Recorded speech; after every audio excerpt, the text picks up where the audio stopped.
أعوذ بالله من الشيطان الرجيم بسم الله الرحمن الرحيم يا أيها الذين آمنوا كتب عليكم القصاص في القتلى الحر بالحر والعبد بالعبد والأنثى بالأنثى فمن عفي له من أخيه شيء فاتباع بالمعروف وأداء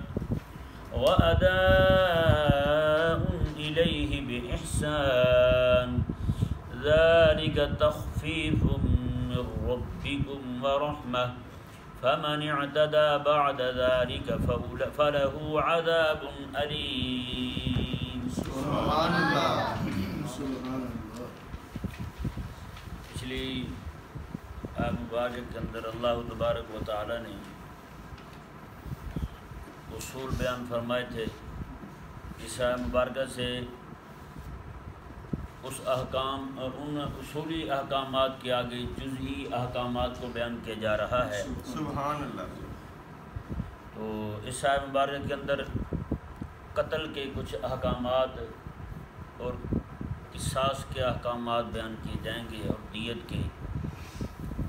اللہ تبارک و تعالی نے ارشاد فرمایا یا ایھا الذین آمنوا ایمان والو کتب علیکم القصاص فی القتلی، تم پر مقتولوں کے بارے میں قصاص فرض کیا گیا ہے. یہ ذہن میں رہے قتل کی 5 قسمیں ہیں. قتل کی کتنی قسمیں؟ 5 قسمیں ہیں.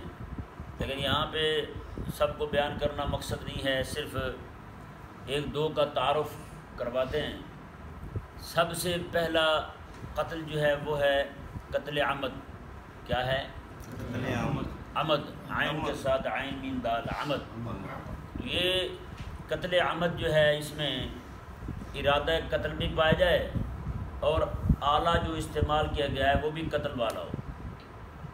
جی، ارادہ بھی ہو قتل کا اور آلہ بھی ہو قتل کرنے والا.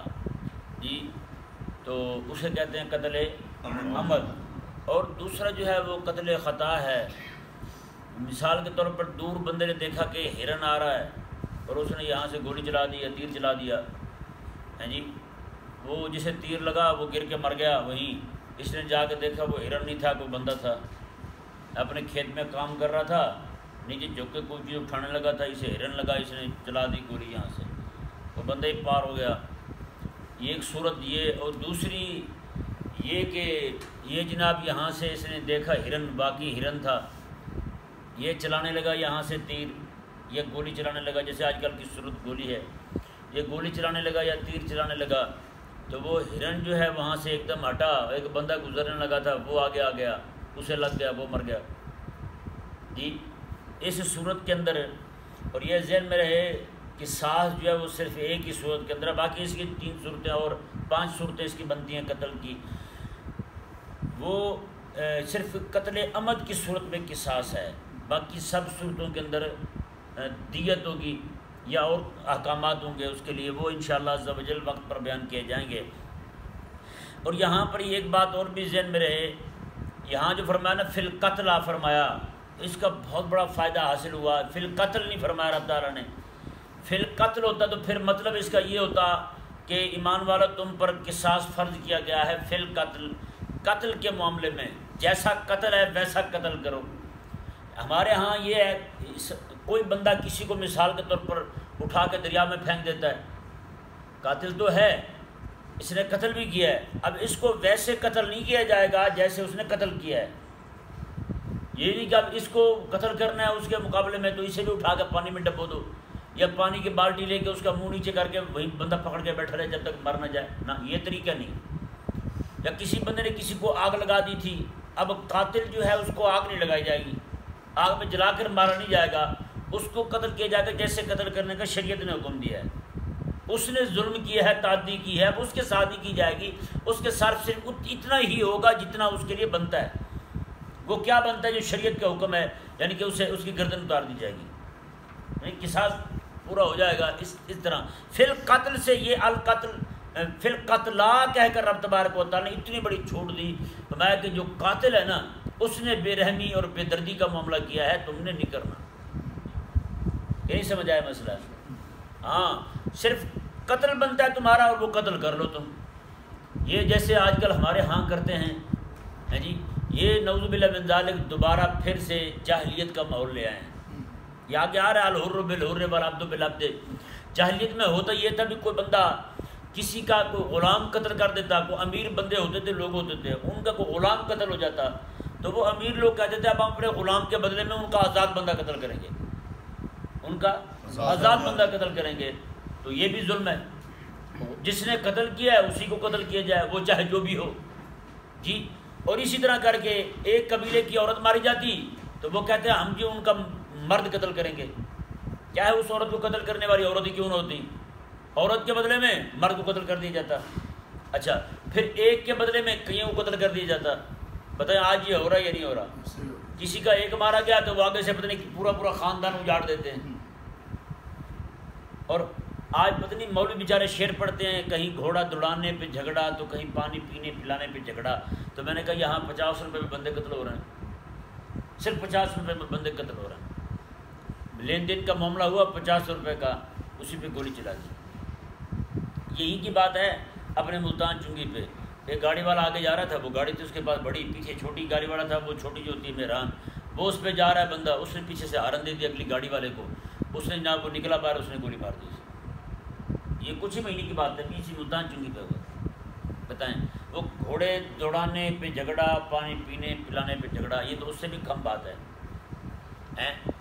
وہ تو گھوڑا دوڑانے پہ جھگڑا ہوا ان کا، وہ تو ذلیل ہو گیا. جو جیت گیا تھا، جو ہار گیا تھا وہ تو ذلیل ہو گیا تھا. پورے خاندان کسی علاقے میں اس کی عزت نہیں رہتی. اس نے تیش پہ آ کے اسے قتل کر دیا. تو اس نے کس وجہ سے قتل کر دیا بھائی بتائیں؟ اس نے کس وجہ سے گولی مار دی اسے؟ یہاں بالکل دیکھیں، جب خدا رسول کے احکامات پر عمل نہیں نہ ہوگا تو پھر جاہلیت کا دور عود کرے گا. پھر جاہلیت کا دور آئے گا، جاہلیت والی طبیعتیں ہو جائیں گی لوگوں کی، پھر وہی ظلم و ستم لوگوں کے اندر آ جائے گا. کسی نے ایک بندے کو ایک تھپڑ مارا ہے، آگے سے وہ 5-4 مارے گا، اور 5-4 کو مارے گا. جو بھی ہتھے چڑھے گا سب کو مار دے گا.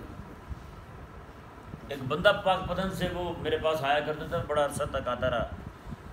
اب خیر نمبر تبدیل کیا تو شاید اس کے پاس میرا نمبر نہیں ہے.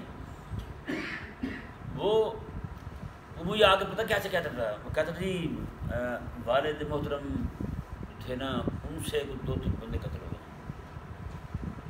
والد محترم سے 2-3 بندے قتل ہو گئے. کہتے ہو اگلے بغیرت ایسے ہیں معافی نہیں کر رہے بجی. میں نے کہا تیرا محترم والد ہے جس نے 3 قتل کیے ہیں، اب وہ بغیرت ہیں جن کے مارے گئے ہیں 3 ہیں. یہ ہمارے گاؤں کا بندہ تھا، وہ دھوبی تھا، وہ فوت ہو گیا. وہ کہتا تھا، اس کا ابا چور تھا، کہتا میرے والد صاحب بہشتی، یہ عموماً بولتے ہیں نا کوئی بندہ فوت ہے اس کے لیے بہشتی کا لفظ لگا دیتے ہیں. تو کہتے جی میرے والد صاحب بہشتی ایک گھر چوری کرنے گئے، رات کو انہوں نے جناب وہ چھلانگ لگائی نیچے تو دیکھا آ کے بغیر نماز پڑھ رہا تھا. والد صاحب بہشتی ہے چوری کرنے گئے، جو نماز پڑھ رہا ہے وہ بغیر رہتا ہے. یہ ہمارے ہاں معیار دیکھیں کیا ہے. تو وہ مجھے آگے ہر بار یہ کہتا تھا، کہتے جی والد محترم جو ہے نا ان سے 2-3 بندے قتل ہو گئے، وہ بغیرت معافی نہیں کر رہے اتنے عرصے سے. جو اب افسوس یعنی حیرانگی والی بات یہ ہے کہ اس کا ابا قید میں بھی نہیں ہے، وہ بھی چھوٹا ہوا ہے، ضمانت کروا رہا. آپ کو پتہ ہے یہاں پہ قاتل کی ضمانت ہو جاتی ہے. جو پکڑا ہوا بیچارہ مرغی چور پکڑا ہوا ہے، اتنے عرصے سے پڑا ہوا ہے وہاں، اتنے عرصے سے مرغی چور پڑا ہوا ہے وہاں، اور جو قاتل ہے وہ ضمانت کروا کے باہر پھرتا ہے. ہم گئے تھے نا 2-3 راتیں رہے تھے وہاں. ہمیں وہ خبیث نماز نہیں پڑھنے دیتے تھے. اندر جگہ تھی ساری بدبو والی، سارا پیشاب ہوئی ذلیل تھے وہ. تو ہم نے کہا یار مسجد میں نماز پڑھنے تو نہیں پڑھ سکتے. وہاں ایک لڑکا آیا جی، وہ اس نے کو پہلے قتل کیے تھے کئی سارے، جیل میں گیا. وہ بڑے زور سے کہہ رہا تھا، کہتا جی 4-5 سال میں جیل میں رہا ہوں کوٹ لکھپت میں. تو وہاں سے آیا ہوں، کبھی مہینہ ہی ہوا تھا، کبھی 1.5 مہینہ ہوا ہے. کہتے جی پھر بندے مارے گئے میرے ہاتھ سے. جی وہ جیل میں پڑا ہوا، سارے پولیس والے نیچے سے اوپر لے آ کر اسے ابا کہتے تھے ہاں جی کوئی اور حکم ہو، کوئی چیز چاہیے بیٹے تو بتانا، ہاں ہم آپ کے سگے لگتے ہیں. میں نے کہا انہیں پتہ نہیں باہر نکل کے ہمارے گردے میں مارے گا گولی. سب کی طبیعت ٹھیک ہوئی پڑی ہے اور ہم غریبوں کو نماز نہیں پڑھنے دے رہی ہے. ادھر ہی پڑھ لو جی، ادھر ہی پڑھ لو، ہو جائے گی آپ کی نماز. بتائیں ایسے بے شرم ہوتے ہیں. کوئی نہیں، خیر ہے. اللہ تبارک و تعالیٰ نے بھی تو ایک دن رکھا ہے نا. سورہ فاتحہ میں روز کھڑے ہو کے پڑھتے ہیں یوم الدین. یوم الدین، مالک یوم الدین ہے، وہ فیصلے کے دن کا مالک ہے۔ وہ فیصلہ بھی ہونے والا ہے کہ تم نے بڑے بڑے ڈاکوں اور بدماشوں کے ساتھ کیسے جناب ان کے ساتھ نرمی کے ساتھ پیش آئے، اور جو فقیر مسکین تمہارے ہاتھ چڑھ جاتے تھے ان کے ساتھ تم کیا کرتے تھے۔ شریف سے مزہ آیا مسئلہ۔ رب تبارک و تعالیٰ نے ارشاد فرمایا جی دیکھیں کتب علیکم القصاص فی القتلى، میں تم پر قصاص فرض کیا گیا ہے مقتولوں کے بارے میں، مقتولوں کے بارے میں قصاص فرض کیا گیا ہے، اور وہ ہے کیسے جی؟ الحر بالحر، عبد آزاد کے بدلے میں آزاد، حر آزاد کو کہتے ہیں، آزاد کے بدلے میں آزاد، والعبد بالعبد، اور غلام کے بدلے میں غلام، والانثى بالانثى، اور عورت کے بدلے میں عورت، عورت کے بدلے میں عورت ہی قتل کی جائے گی ہیں جی، اور غلام کے بدلے میں غلام ہی قتل کیا جائے گا، اور آزاد کے بدلے میں آزاد ہی قتل کیا جائے گا۔ رب تبارک و تعالی نے ارشاد فرمایا فمن عفی لہ من اخیہ شیء، ہاں کسی کو اس کے بھائی کی طرف سے، مقتول کے بھائی کی طرف سے اگر معاف کر دیا جائے کچھ، یہ دیکھیں یہودیوں میں اور نصرانیوں میں ان کے ہاں قتل کے معاملات میں بڑا فرق تھا، اور ہمارے ہاں بھی۔ یہودیوں میں یہ تھا کہ ہر صورت میں قتل کرنا ہی کرنا ہے، کوئی دوسری صورت ہی نہیں تھی، اور نصرانیوں میں یہ تھا کہ معافی ہی معافی ہے، کوئی قتل بھی کر دے تو معاف بھائی، ہم کوئی بدلہ نہیں لیتے۔ بتائیں جن ذلیلوں کے دین میں یہ ہے کہ کوئی قتل بھی کر دے تو معاف کر دیں ہیں، آج وہ چوڑے ایک ورلڈ ٹریڈ سینٹر وہ بھی خود گرایا تھا ان ذلیلوں نے، اس کے بدلے میں ہمارے 10 ملک تباہ کر دی ہیں۔ جن کو یہ ہمارے کمینے کہتے ہیں جی وہ تو بڑے انصاف والے ہیں، قرآن پڑھ کے دیکھیں وہ تو وہ کہتے ہیں جی گدھا گزرنے لگا تو گاڑی والے نے گاڑی روک دی، ایسے اس کے مالشی کمینے اکٹھے ہو گئے ہمارے ہاں، ایسی ایسی مثالیں دیں گے کہ جیسے ان کا ابا وہی ہے۔ میں نے کہا وہ ڈھونڈو جا کے کوئی ہوگا آپ کا وہاں ہیں، کہتے دیکھیں جی، میں نے کہا دیکھو وہاں ایک عمارت کیا گری ہے امریکہ کے اندر، پورے افغانستان کو تباہ کر دیا انہوں نے۔ کہتی انصاف تو بہت ہے وہاں، میں نے کہا یہ انصاف ہے؟ میں تمہارے 3000 بندے مرے ہیں، اگر واقعی بنتے ہیں کہ انہوں نے ہی مارے ہیں تو پھر 3000 بندے پکڑ لو تم ہیں، یہ پورے ملک تباہ کرنے کا کیا مطلب بنتا ہے؟ عراق میں تمہیں تکلیف ہے صدام سے، ہم یہ اس کی قائل نہیں ہے کہ اسے پکڑیں یا اسے شہید کریں، تکلیف ہے تمہیں ایک بندے سے پورے ملک کی تباہ کر دو ہیں، یہ کہاں کا انصاف ہے؟ یہ کہاں سے لائے ہو تم؟ یہی اس نے خلق ہے۔ ہم ان چوڑوں سے پوچھتے ہیں، یہی انہوں نے قرآن سے سیکھا ہے۔ قرآن کا فیصلہ تو یہ ہے الحر بالحر والعبد بالعبد والانثى بالانثى، عورت کے بدلے میں عورت ہیں۔ ان ذلیلوں کی قیادت میں جو ہماری مسلمان بہن ہے عافیہ ہیں، اس کے ساتھ اتنا ظلم کرتے ہیں وہ بغیرت، قرآن رکھتے ہیں نیچے، اسے کہتے ہیں اس کے اوپر پاؤں رکھ کے چلی جا تو میں چھوڑتے ہیں۔ اور ان کی ایک خاتون جو ہے یہاں قید رہی طالبان کے ہاں ہیں، اللہ تبارک و تعالیٰ کا فضل یہ وہ خاتون باہر گئی تو کلمہ پڑھ کے مسلمان ہو گئی۔ اس نے کہا جو بھی روٹی دینے آتے تھے کہتے کسی نے میری طرف آنکھ اٹھا کے نہیں دیکھا۔ بتائیں یار ان کی خواتین جو ہیں وہ ہمارے ہاں رہیں تو ہم ان کو کیسی عزت دیں، اور یہ دلیل جو ہے ہماری خواتین کے ساتھ کیا کرتے ہیں، اور حسن خلق بھی انہیں کے پاس ہے۔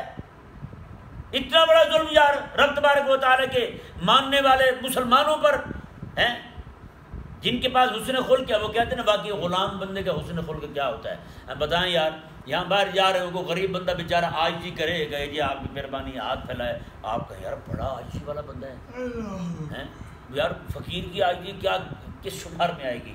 آجزی تو اس کی ہوگی نا جس کے پاس سارا کچھ ہے پھر بھی وہ جھک کے لوگوں کو ملے ہیں، جیسے MNA MP ہیں، الیکشن جیتنے کے بعد بھی لوگوں کو جھک کے ملیں تو کہیں کہ آجزی ہے۔ ووٹ لینا ہو تب لوگوں کو گیٹے گوٹوں کو پکڑ پکڑ کے سلام کریں تو وہ آجزی کون سی ہے؟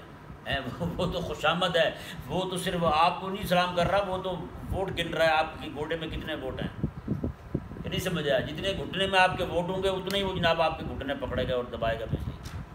تو یہ ساری بدماشی ہوتی ہے۔ بہرحال رب تبارک و تعالی نے ارشاد فرما دیا اب یہاں پہ معافی کی صورت، سبحان اللہ، یہودیوں میں واجب ہے قصاص، قتل ہی کیا جائے گا بھائی، دوسری صورت نہیں ہے۔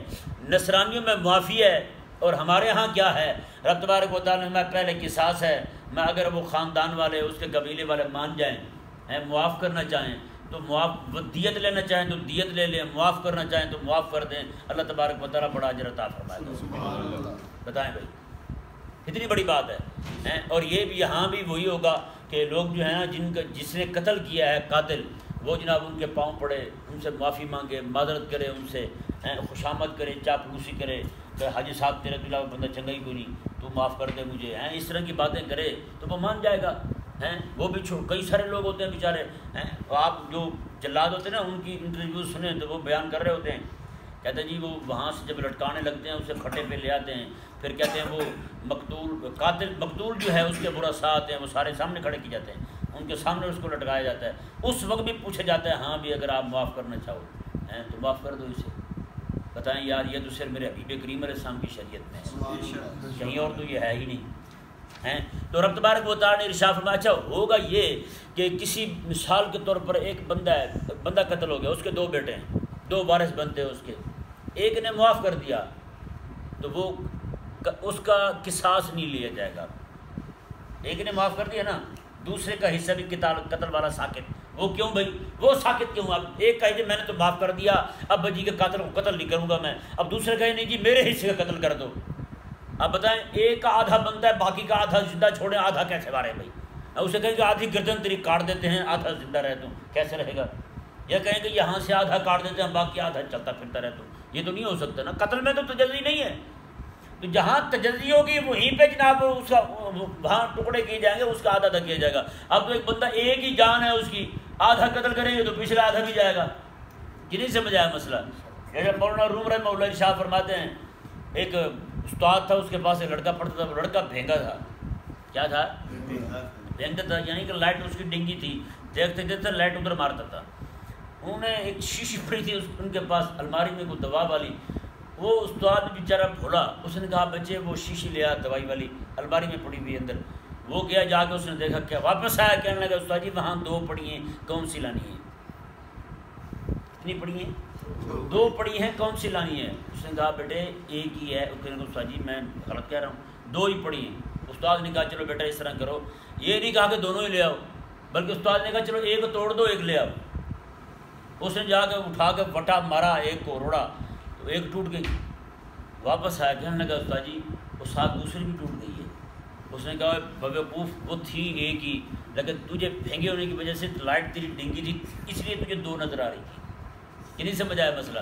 تو اسی طرح کر کے جان ایک ہی ہے بھائی، اس میں تجزی نہیں ہو سکتی، کوئی ایک بھائی کہے کہ میں نے معاف کیا قصاص والا معاملہ، دوسرے کا میں تو لوں گا بھائی، اب یہ نہیں ہو سکتا کہ اس کو آدھا قتل کیا جائے آدھا چھوڑ دیا جائے نا۔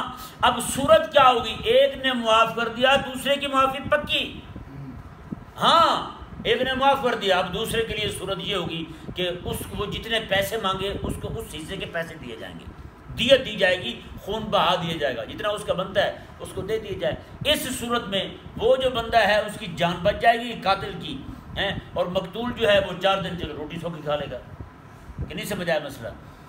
رب تبارک و تعالیٰ نے ارشاد فرمایا جی دیکھیں اب اگلی صورت کیا ہے، میں تو فاتباع بالمعروف واداء الیہ باحسان، فرمایا کہ جب طے ہو جائے جو شریعت نے مقرر کیا ہے دیت والا معاملہ کہ اتنی دیت دینی ہے، تو فاتباع بالمعروف، تو یہ بھی اس کے پیچھے پڑے رہیں نیکی کے طریقے کے ساتھ، اچھائی کے ساتھ، یہ نہیں جہاں بھی دیکھا 4 گالیاں دے دی، جہاں بھی دیکھا 2 تھپڑ مار دی، ہاں بھی وہ پیسے نہیں دیتے تو ہے، یہ نہیں، فاتباع بالمعروف، اس کے پیچھے پڑے رہیں معروف طریقے کے ساتھ، نیکی کے طریقے کے ساتھ، پولے اسے کہتے رہیں، اور آگے میں وعداء الیہ باحسان، اور جو قاتل ہے وہ بھی پیسے دینے میں ٹال مٹول نہ کرے، ہاں جیسے اس کے پاس آئیں پیسے یا اس کے پاس پڑے ہوں فوراً اٹھا کے انہیں دے دے، اور اپنی بھی خلاصی کرے، انہیں بھی سکون دے تاکہ وہ بھی مطمئن ہو جائیں، ان کا بھی کچھ غم جو ہے نا اپنے مقتول کا کچھ ہلکا ہو جائے۔ رب تبارک و تعالیٰ نے ارشاد فرمایا ذالک تخفیف من ربکم ورحمہ، سبحان اللہ، رب تعالیٰ نے ارشاد فرمایا یہ تمہارے رب کی طرف سے تم پر تخفیف آسانی بھی ہے، اور تمہارے رب کی طرف سے تم پر مہربانی بھی ہے۔ رب تبارک و تعالیٰ نے یہ صورت نکال دی ہمارے لیے کہ تم جو ہے وہ دیت بھی لے سکتے ہو، ایک بندہ معاف کر دے تو دوسرے کی بھی معافی پکی ہے۔ اب ہوتا یہ، اب حمایت وعداء فاتباع بالمعروف، اب یہ بھی نہیں ہے، ہاں آگے فرمایا فمن اعتدی بعد ذلک، اب کوئی اس کے علاوہ کوئی بڑھے حد سے گزرے کو بندہ، جیسے اس سے دیت بھی لے لی بعد میں گولی بھی مار دی، بعد میں مار بھی دیا، قتل بھی کر دیا، نہ یہ نہیں بھائی۔ رب تبارک و تعالیٰ نے ارشاد فرمایا فمن اعتدی بعد ذلک، ہاں جو بھی بندہ حد سے بڑھے گا اب اس حکم کو چھوڑ کر آگے جائے گا، فلہ عذاب علیم، تو اس کے لیے دردناک عذاب ہے۔ اس کے لیے دردناک عذاب ہے۔ بتائیں بھائی اس نے یہاں رب کے حکم کی مخالفت کی تو رب نے فرمایا اس کے لیے دردناک عذاب ہے۔ تو اب جو بندہ قاتل مقتول کے معاملے میں رب کا حکم نافذ نہ کرے، انگریز کا حکم نافذ کرے، اس کے لیے کیا سزا ہے؟ یہ رب کے حکم سے پھرے تو دردناک عذاب ہے اس کے لیے۔ تو پورا ملک ہی جناب رب تبارک و تعالیٰ کے حکم کو چھوڑ چکا ہو ہے جی، یہاں کیا بنے گا؟ ان کے ساتھ کیا ہوگا پھر؟ فَلَهُ عَذَابٌ عَلِيمٌ، فَلَهُ عَذَابٌ عَلِيمٌ، دردناک عذاب ہے یا نہیں ان کے لیے؟ رب تبارک و تعالیٰ نے ارشاد فرمایا جی دیکھیں آگے، وَلَكُمْ فِي الْقِصَاصِ حَيَاتٌ يَا أُولِي الْأَلْبَابِ، ہو سکتا ہے کسی کے ذہن میں یہ آئے ایک بندہ تو مارا گیا، قتل ہو گیا، اب دوسرے کو قتل کر دے تو دو بندے دنیا سے ختم ہو جائیں گے، یہ ذہن میں نہ آئے کسی کے، یہ پریشانی نہ ہو بھی چلو ایک قتل ہو گیا تو دوسرے کو نہ مارا جائے، کہیں ایک بندہ ختم ہوا اب دو ختم ہو جائیں گے۔ رب تعالیٰ نے ارشاد فرمایا نہ، یہ دوسرے کو قتل کرنے میں تمہارے لیے زندگی ہے، دوسرے کو قتل کرنے میں تمہارے لیے زندگی ہے۔ جس نے ایک قتل کیا ہے آج یہ دلیر ہو گیا، اس کا ہاتھ کھل گیا ہے، کل کو 100 قتل کرے گا۔ کراچی میں پکڑے نہیں جاتے بڑے بڑے بھتا خور جنہوں نے اتنے قتل کیے ہیں، کئی 100 قتل کیے انہوں نے، تو بتائیں ہاتھ کھلے ہوئے نہیں کھلے ہوئے ان کے؟ اور بڑے بڑے جنہوں نے زیادہ قتل کیے نا جی وہ چھوٹ بھی جلدی جاتے ہیں، کیونکہ ان کی کمر پر بڑے بڑے بزرگوں کا ہاتھ ہوتا ہے۔ پاکستان کے جو بڑے بڑے بزرگ ہیں سیاستدان کے میں کہہ رہا ہوں ان کے ہاتھ ہوتے ہیں، جیسے حضرت اقدس زرداری صاحب جو ہیں امیر المومنین، ان کا بھی کام یہی ہے، انہوں نے بھی بڑے بڑے بندے رکھے ہوئے مارنے کے لیے۔ عزیر بلوچ آپ کا ہی خادم تھا، حضرت زرداری صاحب کا خادم تھا، وہ اسی لیے وہی بدماشی کرتا تھا وہ۔ رب تبارک و تعالیٰ نے ارشاد فرمایا جی دیکھیں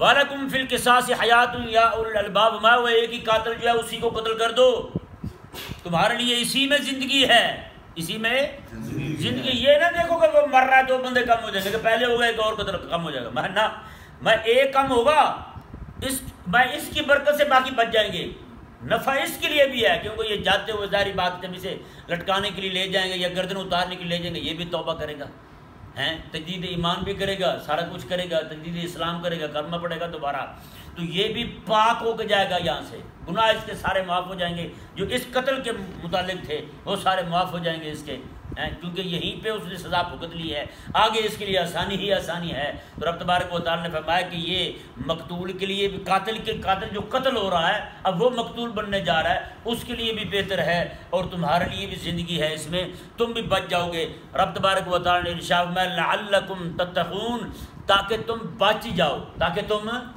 بچ جاؤ۔ یہاں اس کے دو معنی بن سکتے ہیں کہ فرمایا کہ تم قاتل کو قتل کر دو، اس میں تمہارے لیے زندگی ہے، اس حکم پر عمل کرو گے تو تم پرہیزگار بن جاؤ گے، اور دوسرا فرمایا کہ ان لعلکم تتقون، اس قاتل کو قتل کر دو تاکہ تم بچ جاؤ، کیونکہ اس نے آج ایک کو قتل کیا ہے کل وہ کسی اور پہ کوڑ چڑھ جائے اور کو بھی مار دے۔ رب تبارک و تعالیٰ نے نہ، اسی میں اس کو قتل کرنے میں تمہارے لیے زندگی ہے۔ اب بتائیں یار یہاں پکڑ کے کسی قاتل کو، دو بندوں کو جیل سے پکڑ کے سارے لوگوں کو وہاں جمع کر کے لٹکا دیا جائے، بچائیں کتنے سارے قاتل جو ہیں وہ توبہ کر جائیں گے، جتنے نئے پر تول رہے ہیں وہ بھی توبہ کر جائیں گے، وہ بھی کسی کو قتل نہیں کریں گے، ہے یا نہیں ایسا؟ تو اس لیے یہ ضروری ہے کہ رب تبارک و تعالیٰ کا جو حکم ہے نا جی، اور یہاں پہ دیکھیں جو بندہ رب تبارک و تعالیٰ کے حکم پر عمل نہیں کرتا، امام رازی رحمہ اللہ نے حدیث شریف نقل فرمائی ہے، آپ فرماتے ہیں کہ کریم آقا صلی اللہ علیہ وسلم نے ارشاد فرمایا قیامت کے دن ایک حاکم کو لایا جائے گا، 100 کوڑے بنتے تھے، اس نے ایک کوڑا کم مارا تھا، کتنے کوڑے بنتے تھے؟ 100 کوڑے سزا کے بنتے تھے، اس نے ایک کوڑا کم مارا تھا۔ رب تبارک و تعالیٰ پوچھے گا ہاں تو نے ایک کوڑا کم کیوں مارا؟ وہ کہے گا مولا مجھے تیرے بندے پر رحم آ گیا تھا۔ رب تبارک و تعالیٰ ارشاد فرمائے گا میرے سے زیادہ میرے بندوں پر رحیم ہے تو، میرے سے زیادہ مہربان ہو گیا میرے بندوں پر۔ رب تبارک و تعالیٰ فرمائے گا اس حاکم کو پکڑ کے جہنم ڈال دیا جائے، جہنم ڈال دیا جائے۔ بتائیں یار جہاں 100 کوڑے بنتے ہوں وہ ایک کوڑا کم مارے 99 مار چکا ہو، وہ جہنم جائے حاکم، وہ قاضی جج حکمران جہنم جائے، تو جس نے 100 کے 100 میں سے ایک بھی نہ مارا ہو اس کا کیا بنے گا؟ یہاں تو می لارڈ بن کے بیٹھے ہوتے ہیں وہ اس طرح کے وہ لٹکا کے یہاں پہ بڑے بڑے کان سنائی پھر بھی کچھ نہیں دیتا، رب تبارک و تعالیٰ کا حکم دکھائی نہیں دیتا انہیں، تو کیا بنے گا ان کے ساتھ بتائیں؟ یہاں کو بات کر دی جائے ان کی توہین ہو جاتی ہے. رب تبارک و تعالیٰ کے ایک ایک حکم کی دھجیاں اڑائی جا رہی ہیں. ان کی یہ رب تبارک و تعالیٰ کے قرآن کے گستاخ ہیں یا نہیں؟ رب تبارک و تعالیٰ کے دین کے توہین کرنے والے ہیں یا نہیں؟ یہ تو 4 دن نہ کر لے بدماشی ختم ہونے والی ہے ساری, ہے یا نہیں؟ ہاں, لیکن یہ دیکھنا اللہ تعالیٰ کے فضل سے یہ ذلیل ہوں گے, اسی دنیا میں ذلیل ہوں گے اللہ کے فضل سے. لیکن یہاں یہ جی سارے ذلیل ہو رہے ہیں. وہ دوسرے جن کے پھول زیادہ لگے ہوئے ہیں رب کے فضل سے وہ بڑے ذلیل ہو رہے ہیں. میں تو آج کل بڑا انجوائے کر رہا ہوں قسم خدا کی, ہے یا نہیں؟ رب تعالیٰ کے دین کے سب سے بڑے دشمن وہی ہیں جن کے پھول زیادہ لگے ہوئے ہیں. لگتا ہے جیسے بغیرت میاں والی کا ٹرک آ رہا ہے, وہ سارے لگے ہوتے ہیں. بتائیں توبہ نعوذ باللہ, ایسے کمینے واقع ہوئے یار. بتائیں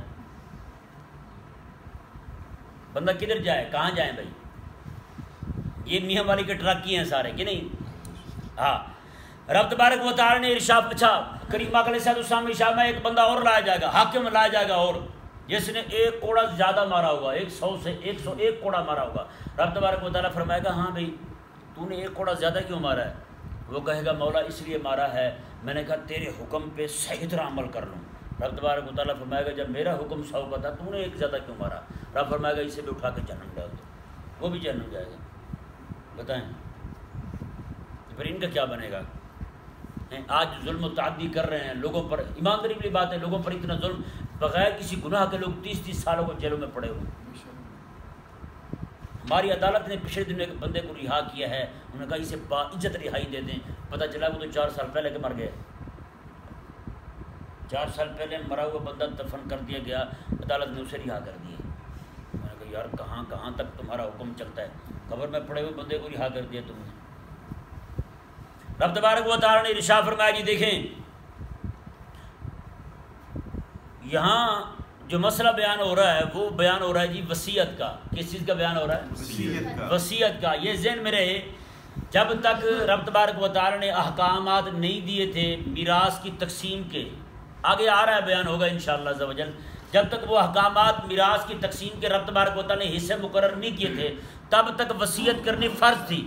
ہر بندے پر لازم تھا کہ وہ بندہ وصیت لکھ کے سوئے. حضرت عبداللہ بن عمر رضی اللہ تعالیٰ عنہ فرماتے ہیں جب سے یہ آیت مبارک نازل ہوئی نا, میں کبھی بھی میں نے کوئی رات ایسی نہیں گزاری کہ میں وصیت لکھ کے اپنے سرہانے کے نیچے رکھ کے نہ سوتا ہوں. وصیت لکھ کے رکھتے تھے کہ میرے فلاں کو اتنا دیا جائے, فلاں کو اتنا دیا جائے, کیونکہ ہوتا یہ تھا جب کوئی بندہ فوت ہو جاتا تو اس کی بیوی بچے جو ہیں وہی سارا کچھ دبا جاتے تھے, اس کے والدین کو اس کے بھائی بہنوں کو کچھ بھی نہیں دیتے تھے. تو رب تبارک و تعالیٰ نے فرمایا کہ وصیت دو تم. وصیت کا حکم آگے کہ بندہ خود ہی لکھ کے دے جائے. یہ اس کی ثواب دید پر پتا کہ کس کو کتنا کتنا دینا ہے. رب تبارک و تعالیٰ نے وہ آیت مبارک نازل کر کے اسے منسوخ فرما دیا. اب حصے رب تبارک و تعالیٰ نے خود بھی مقرر فرما دیے. لیکن یہ ذہن میں رہے کہ وصیت جو ہے جو اب فرض نہیں رہی لیکن مستحب اب بھی ہے, وہ 1/3 میں, کتنی میں؟ 1/3 میں. مثال کے طور پر قریبی رشتہ دار ہے لیکن وہ وارث نہیں ہے, جیسے دادا ہے, دادا وارث نہیں ہے, دادا وارث نہیں ہے. دادا وارث بنتا ہے جب بندے کا باپ زندہ ہو نا, دادا وارث نہیں بن سکتا. دادا وارث بنے گا تب جب بندے کا باپ نہیں رہے گا, جب بندے کا باپ نہیں رہے گا, باپ چلا جائے دنیا سے رخصت ہو جائے اللہ نہ کرے, تو پھر دادا وارث ہوگا. اس طرح کر کے بیٹی ہے چھوٹی, اس کا نکاح کرنا تھا لیکن اس کا ابا نہیں ہے, اب اس کا دادا کر سکتا ہے, اس کا دادا کر سکتا ہے. لیکن ابا بھی موجود ہے, اس کے دادے نے جناب آگے ودیقی کی اور اس کے دادے نے اس کا نکاح کر دیا بچی کے بچپن میں ہی, لیکن اب اس کا باپ جو ہے وہ اس کے نکاح کو فسخ کرا سکتا ہے, کیونکہ ولی جو ہے وارث جو ہے وہ اس کا ابا بن رہا ہے, دادا نہیں بن رہا. دادا وارث ضرور ہے, ولی ضرور ہے, لیکن ولی ابعد ہے. جب تک کہ اس کا باپ زندہ ہے وہی وارث ہے, اگر اس کا باپ نہ رہے تو پھر دادا وارث بنے گا. تو اس صورت کے اندر اب بندے کا باپ بھی زندہ ہے تو بندہ فوت ہوتے ہوئے یہ وصیت کر سکتا ہے کہ میرے مال میں سے 1/3 میں سے اتنا حصہ میرے دادا کو دے دینا. کہ نہیں سمجھ آیا مسئلہ؟ اسی طرح کر کے پوتا ہے, بیٹے کی موجودگی میں پوتا اپنے دادے کا وارث نہیں ہے, پوتا اپنے دادے کا وارث نہیں ہے.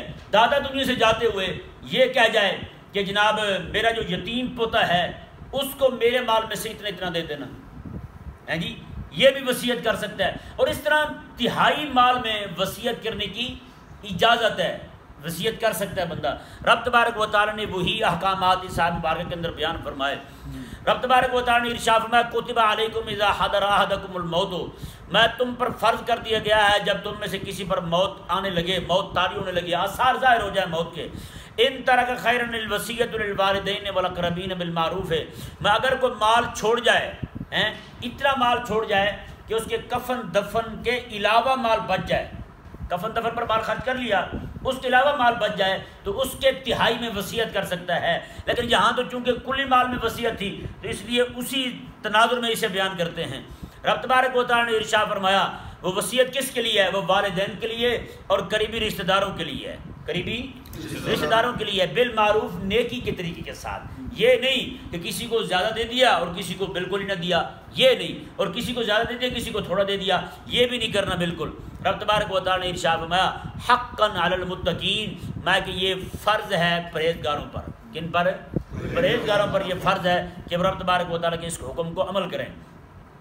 اچھا فمن بدلہ بعد ما سمعہ، میں کہ جس بندے نے اور جو بندہ وصیت سننے والا تھا اگر وہی تبدیلی کر دے وصیت میں، کسی بندے نے وصیت کی تھی کسی کے سامنے ہیں، وصیت کی تھی کسی کے سامنے کہ یار یہ میرا مال جو ہے یہ اتنا اتنا فلاں فلاں کو دے دینا، اب وہ جو ہے نا وہ جا کے کہے جی دادا جی نے مجھے کہا تھا 5000 تو لینا باقی نے 100 دے دیں، یہ نہیں، وہ تبدیلی کر رہا ہے وصیت کے اندر۔ رب تبارک و تعالیٰ نے ارشاد فرمایا فمن بدلہ بعد ما سمعہ فانما اسمہ علی الذین یبدلون، میں جو بندہ وصیت کے اندر تبدیلی کر دے، جس نے سنی تھی وہ وصیت، تو میں اس تبدیلی کا گناہ اسی پر ہی ہوگا، کیونکہ وصیت جو اس نے کی تھی اب وہ وصیت لے کے جائیں گے قاضی کے پاس، کس کے پاس جائیں گے؟ قاضی کے پاس جائیں گے، وہ قاضی کو جا کے بتائیں گے یہ وصیت ہوئی ہے، ایسے ایسے مال بانٹنے کا حکم دیا تھا، قاضی حکم جاری کرے گا ایسے ایسے مال بانٹ دیں، ٹھیک ہے نا جی۔ اب چونکہ جس نے وصیت کی تھی اس نے بھی زیادتی نہیں کی تھی، اور جو بانٹنے والا ہے اس نے بھی زیادتی نہیں کی، زیادتی کس نے کی ہے؟ جو وصیت سننے والا تھا، اس نے آ کر گڑبڑ کی ہے، اس نے آ کر اپنے لیے زیادہ کہہ دیا باقی کے لیے تھوڑا تھوڑا کہہ دیا، تو اس صورت کے اندر رب تبارک و تعالیٰ نے فرمایا فَإِنَّمَا اسْمُهُ عَلَى الَّذِينَ يُبَدِّلُونَ، جنہوں نے وصیت کو تبدیل کیا ہے وہ گناہ گار ہیں، نہ تو فیصلہ نافذ کرنے والا گناہ گار ہے اور نہ ہی وہ بندہ گناہ گار ہے جس نے وصیت کی تھی۔ رب تبارک و تعالیٰ نے ارشاد فرمایا ان اللہ سمیع علیم، بے شک اللہ تبارک و تعالیٰ سننے والا جاننے والا ہے۔ رب تبارک و تعالیٰ نے ارشاد فرمایا فمن خاف من موص جنفا او اثما فاصلح بینہم فلا اثم علیہ، میں کہ ہاں جہاں خوف وصیت کرنے والے کی طرف سے کہ وصیت کرنے والا جو ہے وہ جناب کو ڈنڈی مارے گا، وہ نقصان کرے گا، کسی کو زیادہ دے دے گا کسی کو تھوڑا دے دے گا، تو رب تبارک و تعالیٰ نے فرمایا ہاں جہاں پہ خوف ہو وصیت کرنے والے کی طرف سے ظلم کا یا گناہ کا، تو فاصلح بینہم فلا اثم علیہ، تو وہاں کوئی بندہ اصلاح کر دے، کیا کر دے؟ اصلاح کر دے۔ مثال کے طور پر کوئی بندہ دنیا سے جانے لگا تو اس نے کہا کہ میرے ماں باپ کو کچھ بھی نہیں دینا، فلاں فلاں کو دے دینا، اب یہاں پہ کوئی بندہ وصیت تبدیل کرتا ہے جس میں اس کے وارث کو بھی حق مل جائے، اس کے ابا کو بھی مل جائے، اس کی ماں کو مل جائے، قریبی رشتہ داروں کو مل جائے، جیسے دنیا سے جاتے ہوئے یہ کہا گیا کہ میرے ایک بیٹے کو زیادہ دے دینا، دوسرے کو بالکل نہ دینا، یا ایک کو سارا دے دینا، اس طرح کہہ گیا بندہ، تو یہاں پہ چونکہ ایک کا حق مارا جا رہا ہے تو یہاں پہ کوشش یہ کی جائے یہاں پہ وصیت تبدیل کر دی جائے، وصیت تبدیل کر دی جائے تاکہ اس کا کوئی بھی وارث جو ہے وہ محتاج نہ رہے، سب کو حصہ مل جائے۔ یہاں پہ تبدیلی کی اجازت ہے اگر وصیت کرنے والا ہی گڑبڑ کر گیا ہے، وصیت کرنے والا ہی جناب وہ کسی کو محروم کر گیا اور کسی کو مالداری کر گیا، تو یہاں اس کی وصیت نہیں مانی جائے گی، یہاں پہ تبدیلی کر سکتے ہیں رب تبارک۔ اب ہمارے ہاں بھی ہو رہا ہے، یہاں پہ رب نے حصے مقرر کر دیے ہیں، یہاں بھی ہو رہا ہے، وہ جاتے ہوئے پہلے کہہ جاتے ہیں یہ سارا جو ہے نا میرا پتر بشیر لے گا، نذیر کو کچھ نہیں ملے گا، بتائیں یہ کیا طریقہ ہوا؟ کئی سارے معاملات ہمارے ساتھ پیش آئے، مجھے لوگوں نے پوچھا مجھ سے، ہاں جی وہ مظلوم بن رہے ہیں، دیکھیں جی میرے ابا جی جاتے ہوئے کہا تھا سارا کچھ تم نے لینا ہے، اب میرا بھائی زور لگا رہا ہے، میں کیا کروں؟ میں نے کہا تو وہی کر جو رب نے قرآن میں فرمایا ہے، کیا فرمایا؟ رب نے جو حصے مقرر کیے ہیں وہی کرو۔ رب تبارک و تعالیٰ نے ارشاد فرمایا جی دیکھیں فَأَصْلَحَ بَيْنَهُمْ فَلَا إِثْمَ عَلَيْهِ، اگر اس نے ظلم اور زیادتی کی تھی تو اس صورت کے اندر کوئی اصلاح کر دے ان کے درمیان تو فلا اسم علیہ، تو ان پر کوئی گناہ نہیں ہے۔ ان اللہ غفور الرحیم، بے شک اللہ تبارک و تعالیٰ بخشنے والا مہربان۔